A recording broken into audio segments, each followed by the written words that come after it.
Bapa di surga, kami bersyukur pada pagi hari ini untuk segala anugerah dan berkat-Mu, penyertaan-Mu yang kami alami dan kami rasakan.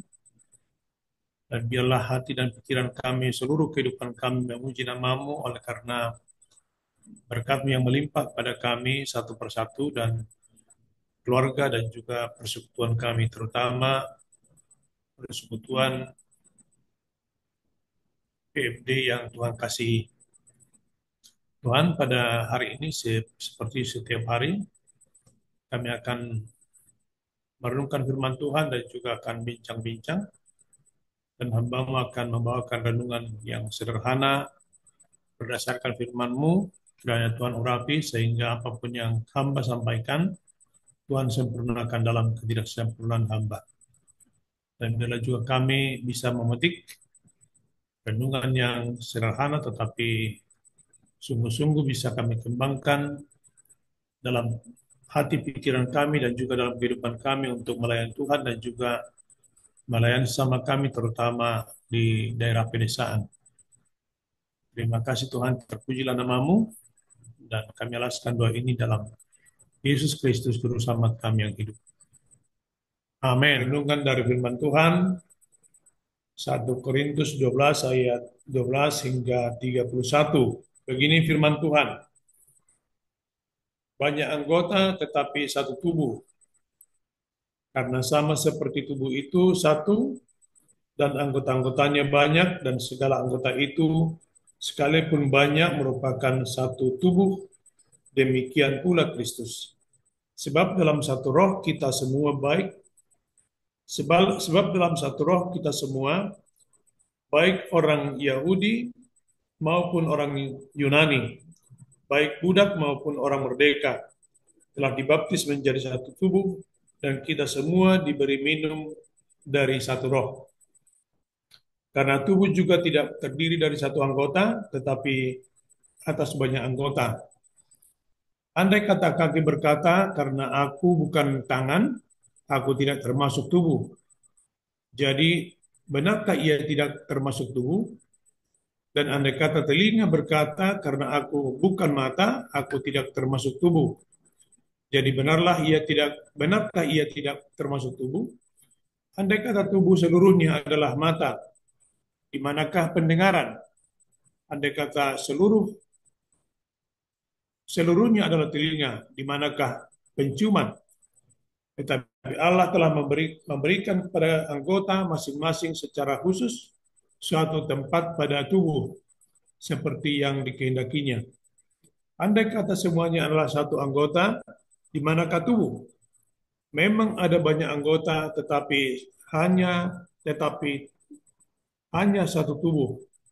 Jadi mata tidak dapat berkata kepada tangan, aku tidak membutuhkan engkau, dan kepala tidak dapat berkata kepada kaki, aku tidak membutuhkan engkau.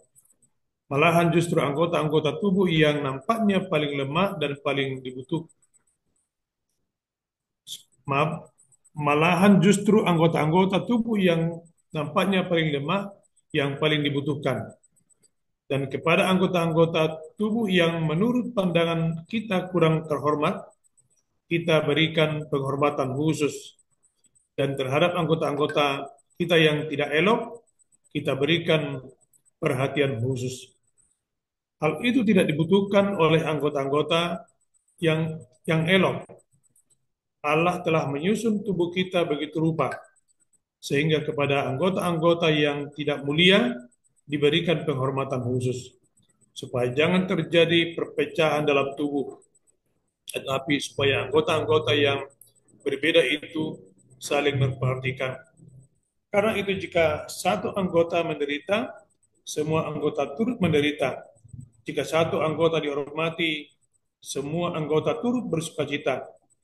Kamu semua adalah tubuh Kristus, dan kamu masing-masing adalah anggotanya. Dan Allah telah menetapkan beberapa orang dari jemaat, pertama sebagai rasul, kedua sebagai nabi, ketiga sebagai pengajar, selanjutnya mereka yang mendapat karunia untuk mengadakan mujizat, untuk menyembuhkan, untuk melayani, untuk memimpin, dan untuk berkata-kata dalam bahasa roh.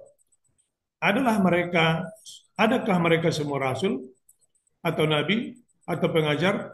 Adakah mereka semua mendapat karunia untuk mengadakan mujizat atau untuk menyembuhkan atau untuk berkata-kata dalam bahasa roh atau untuk menafsirkan bahasa roh? Jadi berusahalah untuk memperoleh karunia-karunia yang paling utama, dan aku menunjukkan kepadamu jalan yang lebih utama lagi.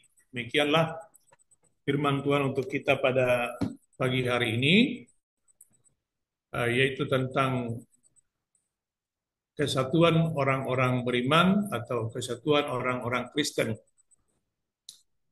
Bapak Ibu yang terkasih, yang tergabung dalam persekutuan kita atau komunitas atau organisasi PMD ini, saya tidak bisa mempersiapkan ulasan ilmiah karena saya adalah bisa dikatakan orang yang sederhana. Jadi mungkin pada pagi hari ini saya akan hanya memberikan semacam refleksi atau renungan sederhana dari ayat-ayat firman Tuhan yang baru saja kita baca.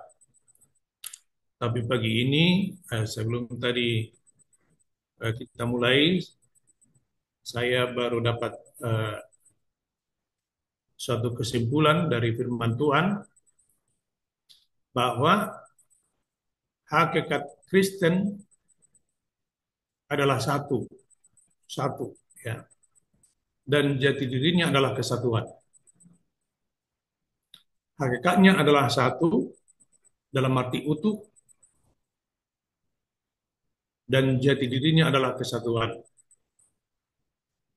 Dan kalau gereja tidak satu lagi dan tidak ada kesatuan lagi, berarti sedang sakit atau menyimpang atau lari dari hakikatnya atau lari dari jati dirinya. Itu yang saya bisa tadi menjadi kesimpulan atau renungan yang inti dari renungan kita pada hari ini. Dan kesatuan itu adalah kesatuan dalam Tuhan. Atau bisa kita sebut kesatuan dalam Kristus. Atau kesatuan dalam Bapa. Kesatuan dalam Anak. Kesatuan dalam Roh. Itu berarti pula satu dalam kasih Allah dan satu dalam kebenaran Allah. Jadi kalau kita lari dari sana, gereja lari dari sana, pada hakikatnya gereja itu sedang sakit atau sedang melarikan diri dari akarnya, dari sumbernya, yaitu Allah sendiri, Allah Tritunggal tentu. Dan yang menjadi ukuran adalah kasih dan kebenaran Tuhan. Dan inilah yang menjadi ironi atau menjadi apa itu namanya, keprihatinan dalam tubuh gereja sepanjang masa, termasuk hari ini dan juga ke depan. Karena sering kita melihat bahwa walaupun semangat kita menggebu-gebu membara, tetapi memahami hakikat gereja itu dan jati dirinya sering tidak mampu, apalagi melakukannya. Ya. Dan itu yang ditunjukkan oleh firman Tuhan hari ini yang disampaikan kepada jemaat di Korintus oleh Paulus, karena memang jemaat Korintus ini adalah jemaat yang bisa dikatakan semangat rohaninya luar biasa, ya. Tapi di satu sisi yang lain, ketika mereka sangat bersemangat dalam hal rohani, justru yang terjadi adalah kesombongan yang mengakibatkan perpecahan. Nah, jadi itu kadang-kadang yang selalu mewarnai kehidupan gereja, ya. Gak peduli entah gereja mana, entah kita katakan mainstream, kita katakan ortodoks, kita katakan tradisional, atau harismatik, pentakostal, injili. Kalau kita mau jujur, ya kita lihat aja memang itu selalu kehidupan, ancaman perpecahan itu, konflik itu selalu mewarnai kehidupan gereja hingga saat ini. Dan juga mungkin pada masa yang akan datang. Tetapi sebagai anak-anak Tuhan, kita harus kembali kepada rel atau kepada jati diri dan hakikat gereja itu. Dan itulah yang kalau memang kita renungkan firman Tuhan hari ini secara sederhana, justru itulah yang mau ditekankan, mau disuarakan, dan mau dinasihatkan, bahkan mau ditekankan oleh seorang Paulus kepada saudara-saudaranya, orang-orang Kristen di Korintus. Jadi misalnya kita renungkan saja, karena saya seperti yang saya katakan tadi, renungan kaum awam dari saya pada hari ini, kita bisa misalnya melihat ya dari judul saja, misalnya satu anggota tetapi satu tubuh. Jadi eh, memang pada hakikatnya kita berbeda-beda, ya, berbeda macam latar belakang, macam-macam keadaan dan keberadaan, macam-macam pencapaian, macam-macam kegagalan. Tetapi yang harus selalu menginspirasi dan memonitor kehidupan kita adalah seperti kata Pak Pendeta Manik, monitorkan gitu kan. Apakah lagi monitor? Yang selalu memonitor kita adalah bagaimana kita tetap mengarah ke dalam kesatuan, karena memang ke situlah kita dipanggil. Ini yang sulit, baik secara pribadi, baik secara kelompok atau persekutuan. Sering kita lari dari hakikat dan jati diri hidup kita sendiri sebagai anak Tuhan. Padahal dikatakan di sini kita harus belajar memahami kehidupan gereja itulah sebagai tubuh Kristus, sebagai tubuh yang dipersatukan Allah dan dipersatukan oleh Roh. Memang tubuh ini kadang-kadang mengecoh, keberagaman kita itu mengecoh kehidupan kita, tetapi sesungguhnya kalau kita sebagai orang Kristen melihatnya dalam suatu kesatuan yang luar biasa, sama-sama ciptaan Tuhan, sama-sama makhluk peliharaan Tuhan, dan sama-sama makhluk yang diselamatkan oleh Tuhan. Sehingga dikatakan gereja itu eklesia, dipanggil keluar dari dalam dosa, menjadi satu persekutuan yang diselamatkan. Dan kalau kita ingat lagi dua Tuhan Yesus pada Yohanes 17 ayat 21, ya,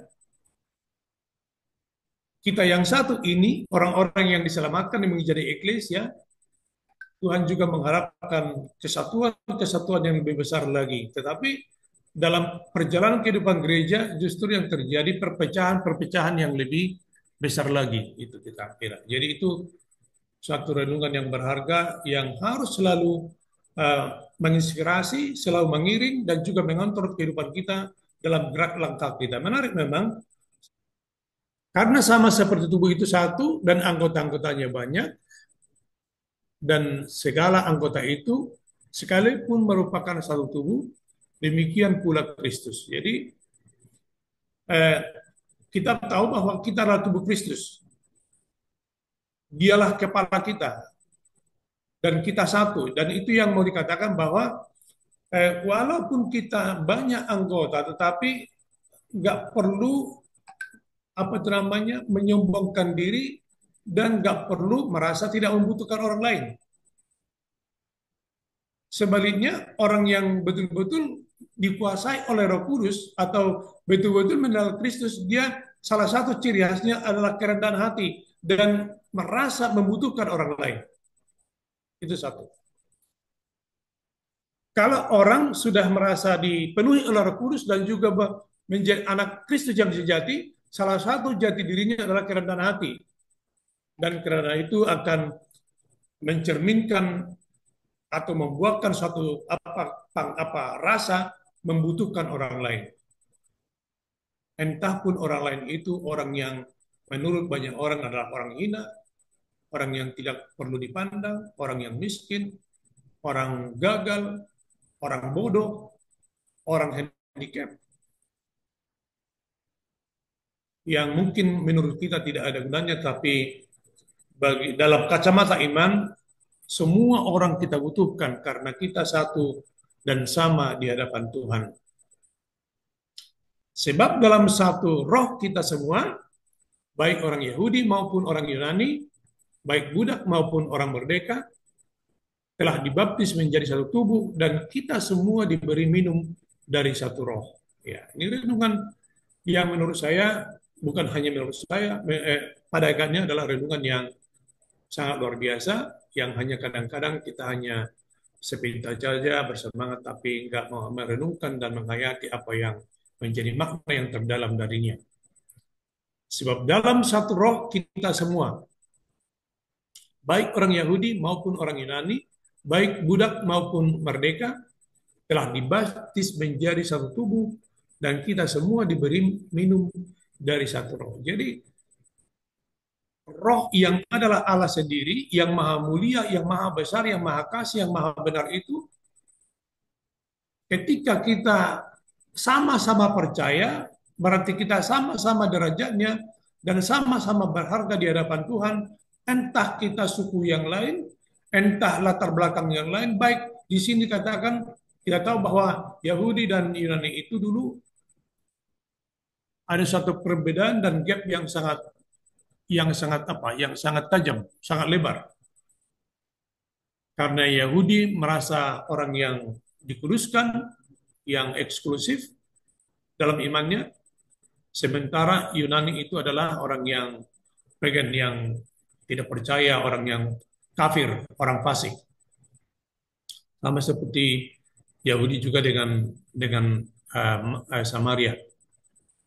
Bahkan di sini dikatakan juga budak maupun orang merdeka, dalam arti orang merdeka itu majikan, ya, yang tidak ada beban-beban sosialnya. Eh, Sebaliknya budak adalah ya budak hamba, ya.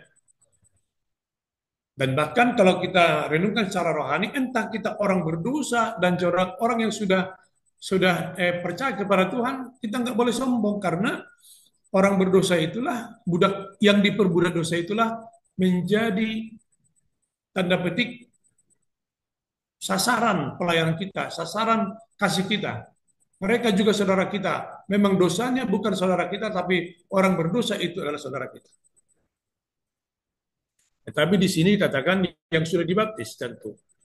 Yang diapakan digambarkan adalah orang-orang yang sudah percaya, tetapi berbagai latar belakang. Ya, saya pernah, mungkin saya sudah pernah juga ceritakan di sini waktu saya di Jakarta, suka jalan kaki dengan teman orang, seorang Buddha, orang Chinese, tapi rupanya dia sering ke gereja juga. Lalu kami cerita-cerita, dia bilang bahwa itu si Polan itu kalau di gereja bersaksi seperti surga miliknya, tapi setelah di pintu gerbang kita nggak disalam Pak Pendeta, katanya kan gitu. Dan itu kenyataan di mana-mana, bukan hanya di gereja besar, bukan hanya di gereja orang-orang kaya, di gereja orang miskin juga begitu, sama-sama miskin ya sama-sama sombong juga. Makanya ada gereja seperti gereja saya ya, seperti lebih enak, tidak tidak damai daripada damai. Karena kenapa? Karena semua orang itu ada memelihara suatu enaknya sombong gitu kira-kira. Padahal sebenarnya tinggi hati itu sulit kan, namanya tinggi kan? Tinggi. Harusnya lebih sulit tinggi hati. Rupanya rendah hati yang lebih sulit. Aturannya menurun. Dan ini yang agak unik juga ini. Tinggi hati sulit di kita dapat dicapai, mudah dicapai, tetapi rendah hati sulit kita temukan. Dan inilah hakikat kita bahwa sesungguhnya kita sama derajatnya, sama harganya di hadapan Tuhan, karena apa yang mengisi relung-relung kehidupan kita dan juga menyucikan kita adalah kuasa Roh Kudus. Ya, nggak berbeda. Bagaimanapun warna, bagaimanapun keadaan, bagaimanapun keberadaan hidup kita, kita tidak berbeda karena kita dibaptis dalam satu tubuh, menjadi satu tubuh, dan diberi minum oleh satu roh. Kita disucikan oleh satu roh. Kita diangkat oleh satu roh, yaitu roh Allah sendiri. Lalu kadang-kadang seperti, ya memang ini sangat contoh yang bagus sekali tentang tubuh ini kan. Mana mungkin tubuh kita yang bercorak ragam ini, yang terdiri dari beberapa anggota ini saling menyombongkan satu sama lain, saling sombong, menyombongkan diri, menyombongkan dirinya atau akunya kepada orang sesamanya. Karena tubuh tidak terdiri dari satu anggota, tetapi atas banyak. Andai kata ayat 15, andai kata kaki berkata, karena aku bukan tangan, aku tidak termasuk tubuh. Ya kan? Jadi ini kadang-kadang kalau kita sudah mencapai sesuatu, memperoleh sesuatu dalam banyak hal, pencapaian, entah gelar, entah ilmu, entah relasi, entah jabatan, lalu sadar atau tidak kita merasa tidak bagian dari suatu komunitas lagi. Ya, saling memperhatikan, saling membutuhkan, saling menghormati, saling mengangkat, bahu membahu. Karena itu jika satu anggota menderita, semua orang turut menderita. Jika satu orang dihormati, semua orang turut bersukacita.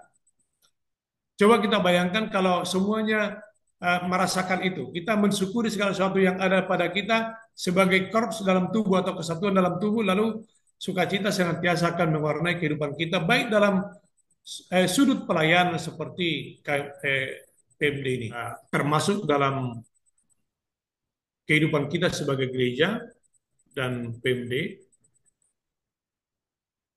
bahwa saya bisa catat di sini, perlu kita belajar untuk mempertahankan, menumbuhkan, memelihara kesatuan itu. Tentu kita perlu ya saling mengenal, ya itu perlu saling mengenal. Baru kemudian saling peduli, ya. Nah ini kepedulian ini juga perlu belajar juga ini, nggak mudah saling peduli. Saling menghargai, merasa saling membutuhkan, ya semua saling membutuhkan, entah pun dia yang lemah. Saya pengalaman saya nggak tahu juga entah saya sudah pernah sampaikan. Saya pernah ke tahun 2003 ke Kanada, ada semacam acara penyembuhan di sana, ada khusus acara. Jadi ada beberapa pendeta yang datang menumpangkan tangan, dan yang tumpang tangan kepada saya justru pendeta yang tidak punya tangan. Dan hal itu menggembirakan saya sampai sekarang ini. Ya, orang yang menumpangkan tangan adalah orang yang tidak punya tangan, artinya yang cacat, ya. Saling membutuhkan, saling menopang, saling melengkapi, saling menyempurnakan, dan itu semua hanya ada kalau kita saling mengasihi. Dan kasih itu adalah kasih dalam Tuhan, kasih dalam Kristus, satu dalam Kristus, satu dalam Tuhan, satu dalam Roh. Jadi itu yang selalu menginspirasi, sekali lagi mengontrol kehidupan kita, memonitor kehidupan kita. Karena kesatuan ada banyak. Itu yang bikin gap-gap kadang-kadang. Yang seperti ini, kesatuan itu ada kesatuan ini, tapi yang harus mengontrol, mendasari kesatuan kita adalah kesatuan dalam Allah Tritunggal. Lalu kemudian kalau diterjemahkan secara sederhana atau dalam kehidupan kita, kita menjadi saudara dalam Tuhan, sahabat dalam Tuhan, keluarga dalam Tuhan, teman sekerja dalam Tuhan. Ya, tetapi bukan berarti eksklusif, karena kesatuan dalam Tuhan itu tidak pernah eksklusif, selalu terbuka, walaupun memang kita harus menguatkan kesatuan ke dalam, tetapi bukan berarti kita lupa menjadi eksklusif. Justru kita dipanggil seperti kata dua Tuhan Yesus itu dalam Yohanes tadi, kita menguatkan kesatuan di dalam untuk memperluas kesatuan keluar. Demikian juga dalam pencapaian pribadi atau kelompok, bahwa segala keadaan dan keberadaan masing-masing kita yang kita capai atau kita usahakan, semua pencapaian itu harus dipergunakan untuk menguatkan kebersamaan dan kesatuan dalam mencapai misi. Dan misi kita tidak lain bukan adalah misi Kristus untuk menyebarkan Injil baik ke desa-desa, di kota, dan ke seluruh dunia. Nah, ini yang saya kira renungan yang mungkin nggak terlalu apa itu namanya, terlalu tinggi, terlalu dalam, tapi saya yakin Roh Kudus akan bekerja kepada kita semua untuk apa itu namanya, menjelaskan, mendaratkan, terutama untuk melaksanakan dalam kehidupan kita, karena itu sulit, tetapi harus satu, memelihara satu itu dan kesatuan itu atau persatuan itu sulit, tetapi harus, karena jika gereja tidak satu dan tidak punya jati diri kesatuan, itulah gereja yang sakit, persekutuan yang sakit, dan yang sudah lari dari asal atau sumber, yaitu Allah Tritunggal. Amin. Kita berdoa. Ya Tuhan, firman-Mu telah hamba sampaikan dengan sangat sederhana, dengan kemampuan yang sederhana, tapi Tuhan mampu dan mau memberkati, menjelaskan firman-Mu kepada kami semuanya, sehingga semua anak-anak-Mu dan hamba-Mu di sini akan lebih bisa mengembangkan, menghayati, dan juga mendaratkan firman Tuhan dalam hidup kami pribadi lepas pribadi, keluarga, persekutuan, terkhusus dalam PMD yang Tuhan cintai. Sehingga PMD ini menjadi suatu organisasi yang satu dan mencintai kesatuan, baik di dalam dan juga membawa kabar kesatuan dan hakikat satu itu kepada orang lain yang belum memperolehnya. Terima kasih Tuhan, terpujilah namamu. Di dalam Yesus Kristus kami telah bersyukur dan berdoa. Amin.